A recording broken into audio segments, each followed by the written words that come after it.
This is a thin lens diagram with a single convex lens. The arrow is used to represent the object producing the light rays. HO is the height of the object. HI is the height of the image. DO represents the distance from the center of the lens to the object. DI represents the distance from the image to the center of the lens. F represents the focal point. The focal point is where parallel light rays intersect. Focal length is the distance from the focal point to the center of the lens. The addition of a second converging lens allows for the inverted image formed by the first converging lens to produce a reinverted real image.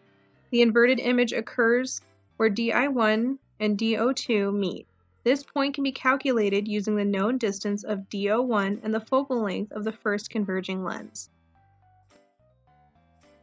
This equation is derived from the thin lens equation 1 over DO plus 1 over DI equals 1 over F by isolating the DI value.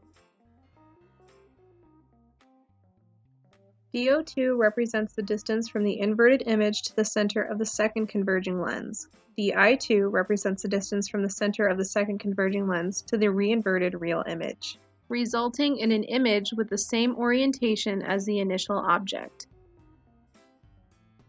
For this experiment, we gathered the data shown for DO1, the distance from the center of the first lens to the center of the second lens, and the distance from the center of the second lens to the final image.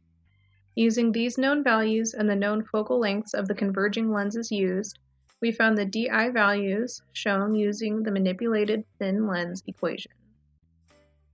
A practical application of this mechanic can be seen in light microscopes, which use a pair of converging magnifying lenses to form a reinverted magnified real image of small specimens. The concept of magnification is the image of an object can be magnified when viewed through a simple lens. By combining a number of lenses in the correct manner, a microscope can be produced that will yield very high magnification values.